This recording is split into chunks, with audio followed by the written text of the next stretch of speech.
শীতে কাঁপছে, আর সুন্দর বাসাটা ছিঁড়ে মাটিতে পড়ে আছে। চড়ুই পাখিটা তখন তার মজবুত বাসা থেকে সুস্থ শরীরে বেরিয়ে আসে এবং নিচে নেমে সে বাবুই পাখিটার কাছে যায়। সে সহানুভূতির সাথে বলে, বাবুই ভাই তুমি ঠিক আছো তো? তখন বাবুই পাখিটা বলে, আমি খুব বড় ভুল করেছি।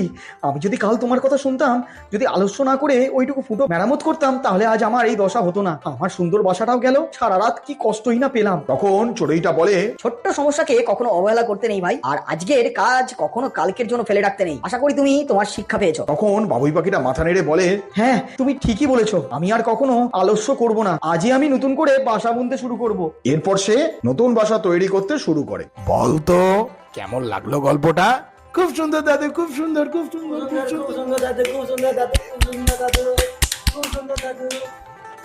আচ্ছা বল, এই গল্পটা থেকে তোরা কি শিখলি? কি শিখলাম দাদু? শোন, সময়ের কাজ সময় না করলে বা ছোট্ট সমস্যাকে অবহেলা করলে তা বড় বিপদের কারণ হয়ে দাঁড়ায়। বুঝলি? হ্যাঁ দাদু, হ্যাঁ বুঝেছি বুঝেছি। আবার পরের দিন গল্প বলবো, ঠিক আছে? যা এখন সবাই।